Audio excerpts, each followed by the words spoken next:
Ya, shalom suami istri yang dikasihi Tuhan. Ternyata data-data dari PA atau Pengadilan Agama di berbagai provinsi yang ada di Indonesia menunjukkan ada beberapa profesi yang rawan bercerai. Wah, sangat memprihatinkan. Ternyata dari penelitian-penelitian kecil yang diadakan, survei kecil-kecilan, sudah cukup menunjukkan bahwa 5 profesi ini perlu diwaspadai karena banyak sekali data tentang perceraian yang terjadi di Indonesia. Nah, jika ada eh, pengalaman atau pendapat, silakan ditulis di kolom komentar sehingga menjadi berkat buat kita semua. Yuk kita mulai.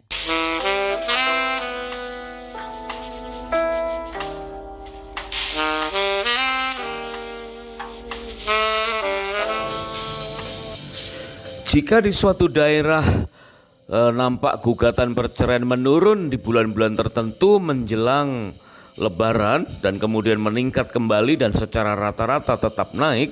Nah, ternyata ada 2 data berikutnya ya. Data kedua ini tercatat di PA di Gresik, Jawa Timur ya, di kalangan guru pegawai negeri sipil. Dikatakan begini, ternyata angka perceraian di kalangan guru pegawai negeri sipil atau PNS di kota Gresik, Jawa Timur cukup tinggi. Setidaknya dibandingkan dengan para abdi negara yang lainnya. Di Gresik, di Jawa Timur misalnya, jumlah perceraian guru pada tahun 2012 terdata hanya 10 orang. Tahun 2013 ada 16 orang. Berarti 1 tahun naik 6 orang atau 60% ya. Tahun 2014 setahun kemudian ada 23 orang dan pada tahun 2015 ada 28 orang. Berarti benar setiap tahun meningkat sangat tajam.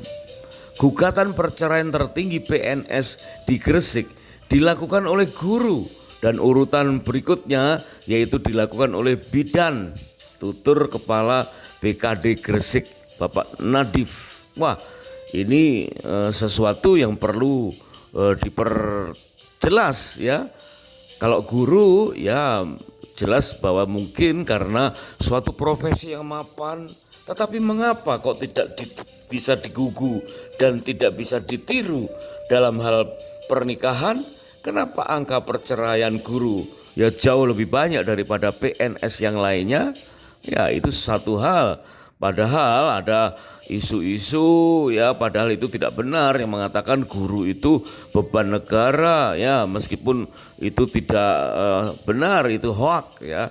Tetapi dikatakan bahwa angka perceraian di kalangan para guru yang terus meningkat, ini satu sampling di salah satu kota di Jawa Timur menunjukkan bahwa betapa memprihatinkan para guru dalam hal menjaga keutuhan dalam rumah tangga mereka.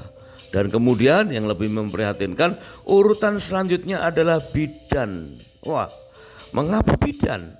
Ya, apakah karena bidan itu seorang wanita sehingga seorang wanita yang berprofesi sebagai bidan mempunyai pride yang sangat tinggi sehingga sulit tunduk kepada suaminya? Demikian pula terjadi di kota yang lain, contohnya Kediri, dikatakan angka gugatan perceraian yang tertinggi dipicu oleh seorang wanita yang berkarir, yang bekerja. Dan ternyata memang para wanita di kota Kediri banyak yang punya karir, punya pekerjaan. Dan apakah demikianlah terjadi bagi seorang bidan? Ini perlu dibahas ya. Tentu ungkapan keprihatinan Bapak Nadif ini disampaikan ya tentu dengan rasa keprihatinan. Disampaikan pada kegiatan pembinaan teknik penilaian angka kredit atau PAK jabatan fungsional guru di lingkungan Pemkab Gresik. Ada sekitar 110 guru yang diangkat melalui jalur K2 hadir di ruang rapat Mandala Bakti Praja, kantor Bupati Gresik. Dikatakan, saya tidak tahu apakah gugatan cerai itu karena semakin sejahteranya para guru dengan berbagai tunjangan atau hal lain. Namun sesuai dengan data, angka gugatan cerai tertinggi benar-benar dilakukan oleh guru, paparnya. Dia pun berpesan kepada para PNS, terutama guru, agar jangan bergaya hidup hedonis. Oh, mungkin kecenderungan gaya hidup hedonis inilah dipicu oleh maraknya media-media sosial dan cukup dianggap aneh. Kenapa yang naik gugatan perceraian itu hanya guru dan bidan? Meskipun data gugatan perceraian di bulan-bulan tertentu nampak menurun, ya terutama seputar Lebaran, tetapi kemudian meningkat tajam setelah Lebaran dan di rata-rata setiap bulan ternyata naik tajam. Nah, ada kisah-kisah dari gugatan-gugatan perceraian itu. Kisah yang berikut adalah kisah yang cukup mencolok dan memprihatinkan, menimpa seorang wanita, ya seorang istri, sebut saja dengan nama samaran S, ya. Sejak S jadi kepala humas di perusahaan perdagangan, wah jadi rupa-rupanya ini merupakan wanita karir, ya. S ini menjadi kepala humas di perusahaan perdagangan dan Don sang suami akhirnya harus rela berhenti bekerja. Sebab dalam seminggu S bisa berangkat ke luar negeri untuk urusan kerjasama yang biasanya diiringi dengan jalan-jalan di negara itu. Kalau acaranya paling hanya sehari, tapi perjalanannya bisa sampai 3 hari. Belum lagi agenda jalan-jalannya dalam seminggu. Ya S bisa 5 hari di luar negeri dan 2 hari di rumah. Itu pun sibuk masuk kerja. Nah, apa yang dirasakan oleh Don, seorang suami, ya? Mulanya Don tak pernah mempermasalahkan kesibukan S istrinya yang terlalu berlebihan.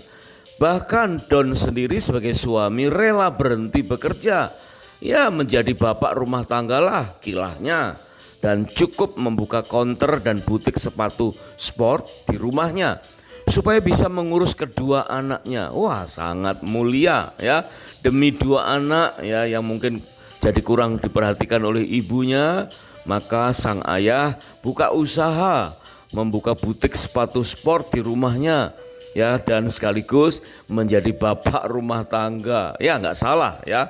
Dari sini sebetulnya masih bisa diterima, masuk akal, ya. Tapi kemudian apa kata Don sebagai suami? Dikatakan, saya sempat sewa pembantu di rumah, tapi istri sering gak cocok sama pembantunya. Kata dia, selalu ada saja masalah dengan pembantu baru. Misalnya yang barang istri hilang, tidak bisa mencuci bersih, malas, jahat sama anaknya, ya setrikaan sering salah dan lain sebagainya. Karena tidak ada lagi pembantu, mau tidak mau Don yang harus mengerjakan seluruh pekerjaan rumah, dari memasak, menyapu, mencuci baju atau mengirim ke laundry, menyetrika dan sebagainya. Pernah saya laundrykan tapi istri marah-marah karena banyak yang rusak bajunya katanya. Wah, jadi rupa-rupanya si S ini sebagai istri wanita karir yang juga bersifat dominan, ya, suka marah. Pria Surabaya itu makin kesal dengan istrinya lantaran tiap kali pulang dari luar negeri selalu membawa seabrek baju kotor dan baju baru. Bagasi di mobilnya selalu penuh dengan baju. Itu alasannya mengapa Don mengajukan gugatan perceraian. Wah, ternyata nggak tahan juga si Don, ya. Akhirnya mengajukan gugatan perceraian. Aduh, alangkah sangat disayangkan. Ya tentu dia harusnya berpikir bagaimana dengan kedua anaknya. Ya, tidak disebutkan berapa usia anak mereka, laki-laki atau perempuan, tetapi sudah jelaslah bahwa dalam sebuah perceraian pasti anak akan menjadi korban, ya. Tetapi sebetulnya tidak bercerai itu bukan sekedar demi anak. Seharusnya tidak bercerai itu karena demi pernikahan itu sendiri. Jadi apapun yang dialami oleh Don dan istrinya seharusnya dapat dibicarakan dengan baik-baik dan masing-masing legowo dengan posisinya. Atau tentukan siapa yang harus mengalah di bidang tertentu supaya kedua-duanya bisa bahagia dan tetap hidup secara harmonis. Disinyalir ada penurunan gugatan perceraian di bulan-bulan tertentu. Ya, ternyata itu seputar Lebaran, dan ternyata setelah Lebaran selesai, gugatan perceraian di berbagai kota nampak meningkat.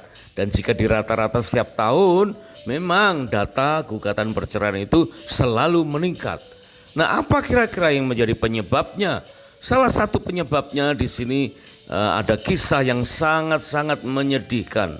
Ya, kisah istri sah, ya istri sah yang dimadu sebanyak 7 istri muda sampai akhir hayat suami tiba. Wah, ini satu peristiwa yang menumpuk, ya, terjadi dalam satu waktu.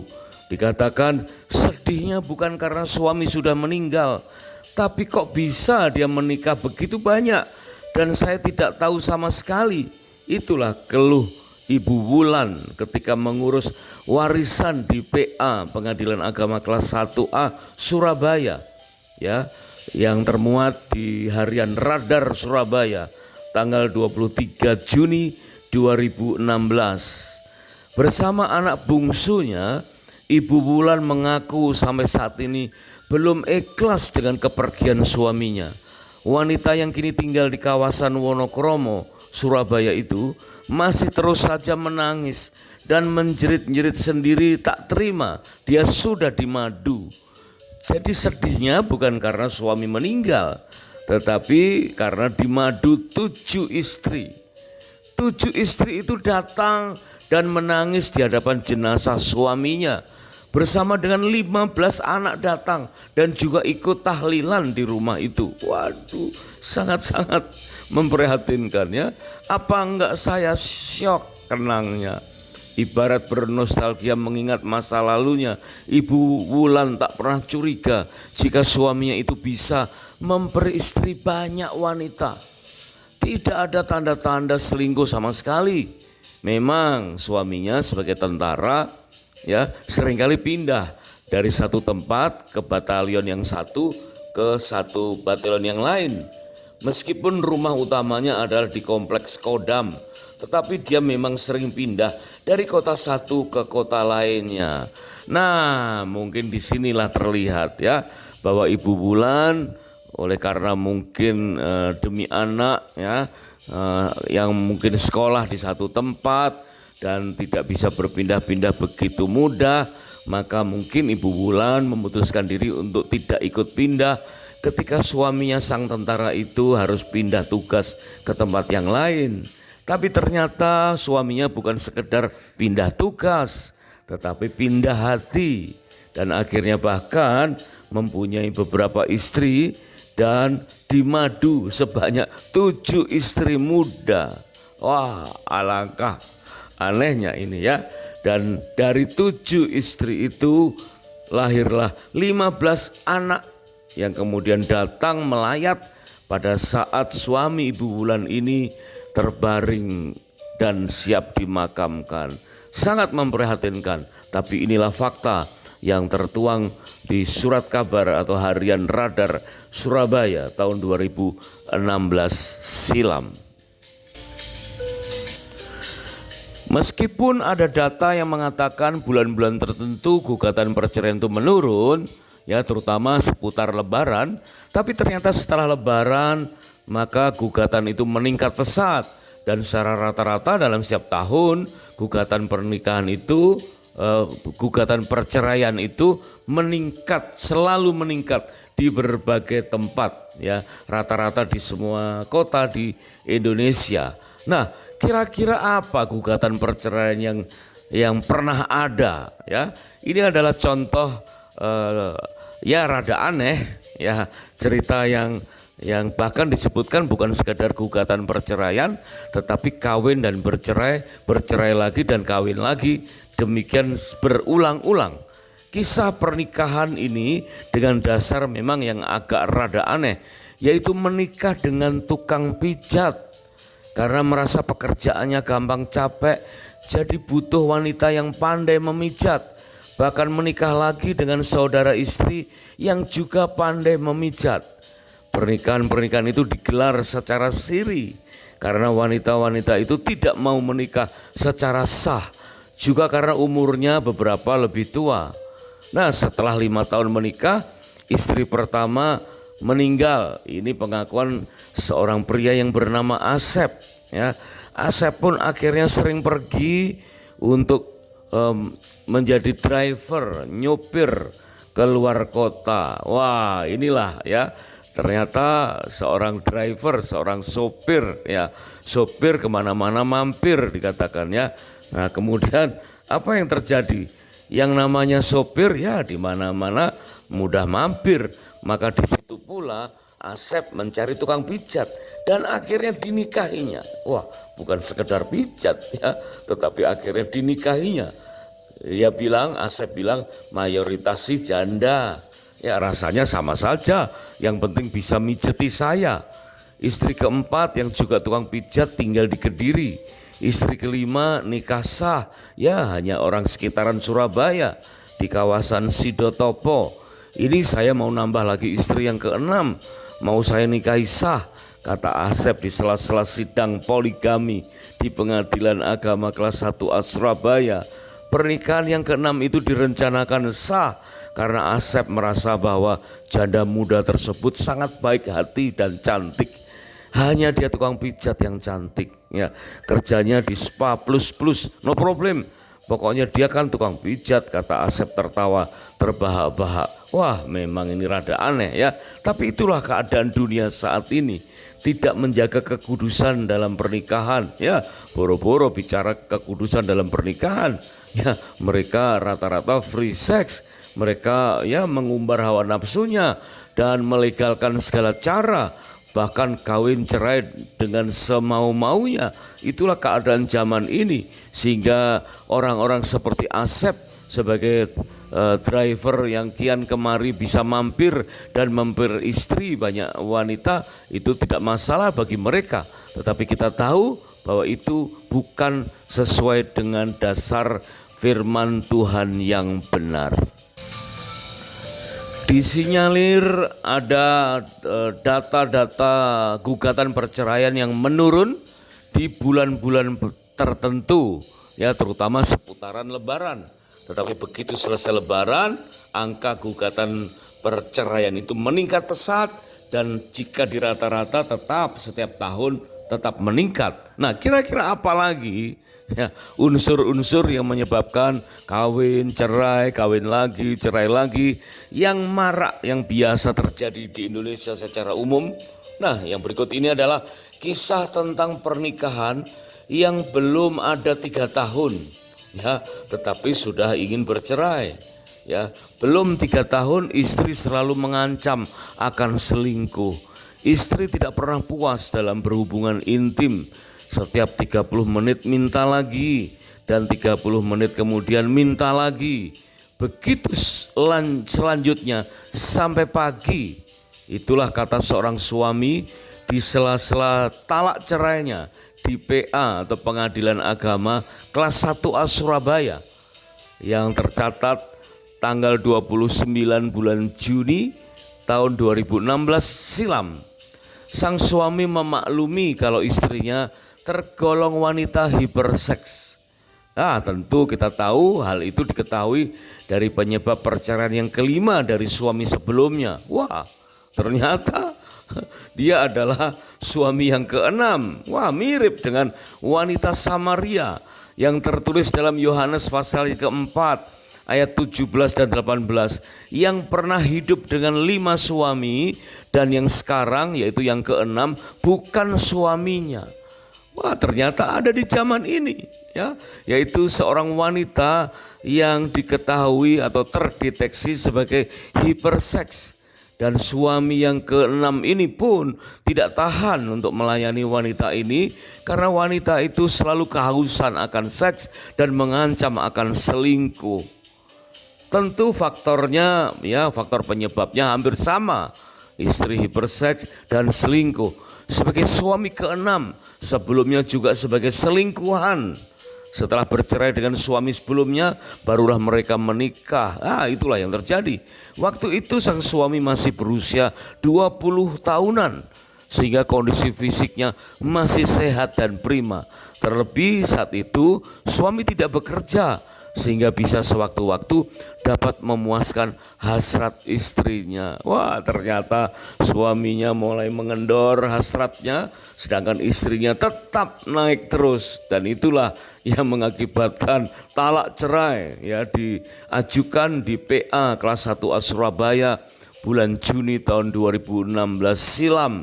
Dan kita tahu kejadian ini bukan kejadian langka, karena ternyata bisa saja ada saja di mana-mana.